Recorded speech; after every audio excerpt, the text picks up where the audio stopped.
as the graphic organizer, you have to read the content first. So now, in your group, please take turns reading the material one paragraph by one paragraph, please.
Then she only told about my thesis that I first did at school yesterday. She said, no, but you must remember my disgusting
Okay, now please stop your work and look at me.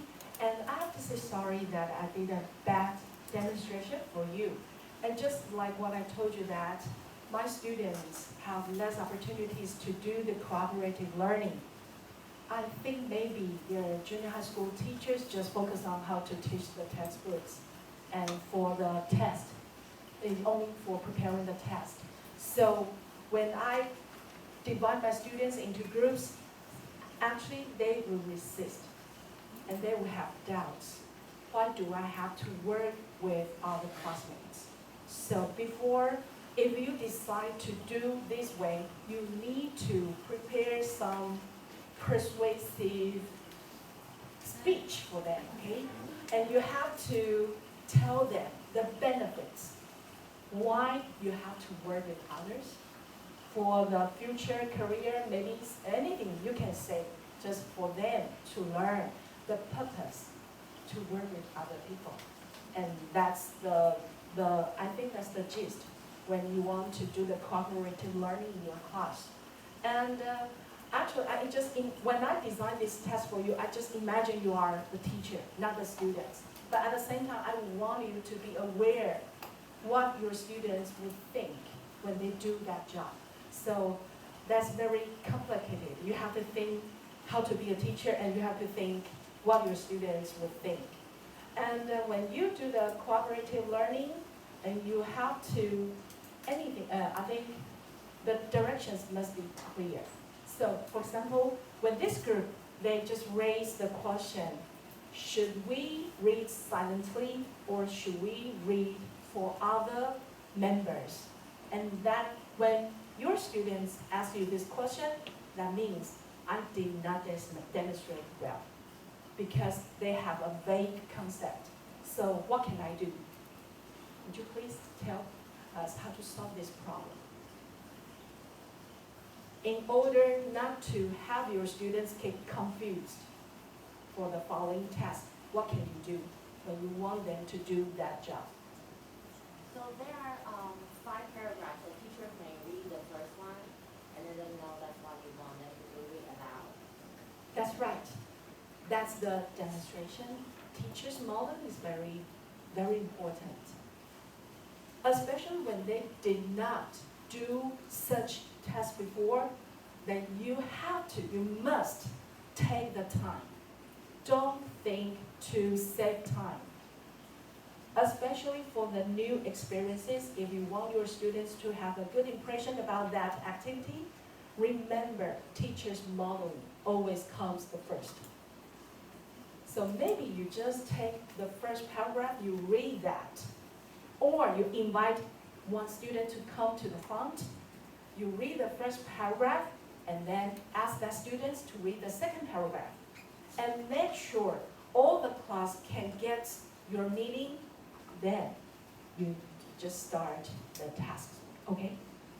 And I want you to think about the other question. Why do I have you to read aloud for your group members instead of reading silently? Why?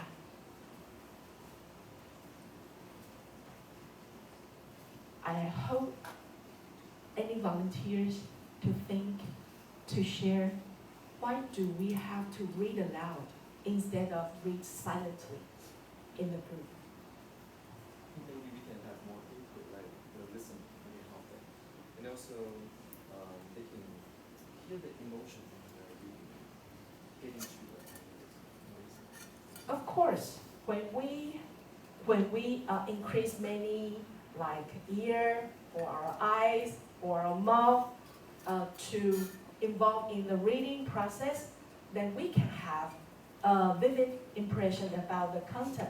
But at the same time, maybe some of you would say, you just mentioned your students are not good at English, then how about vocabulary and how about sentence pattern? Well, I think at this moment, I do not deal with that. Of course, vocabulary is very important. Sentence pattern is very important. But now, because I just want you to know how to connect reading and writing, we just focus on this part. But in the real situation, I have to deal with vocabulary first, and then enter the reading passage. But this time, I just enter the reading process directly, okay? But how about teach vocabulary? That's another story. That's not the main focus in today's lecture, okay? And now, so when I design to have my students to read one paragraph by paragraph, for me, the main focus is to have them concentrate in their group working. If I just ask them to read silently, for my students, I can imagine they will use their cell phones to do other things. And if I just ask them to read paragraph by paragraph, actually in the group, I will, in general, I always assign one leader for each group. And that leader would tell or to warn the students who do not focus on that passage. So when they read one paragraph by paragraph, I think that offers several purposes. And now, I think all of you, because you have already finished reading the articles, would you please, I just give you 1 minute to talk, to discuss which graphic organizer is the best one that fits the reading.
to enhance our students' awareness about that. How do you know that? That is about the discourse markers. Do you know discourse markers? So I want you to discuss with your team members. Please circle the discourse markers. You must find the answer because of those discourse markers. So please circle those keywords.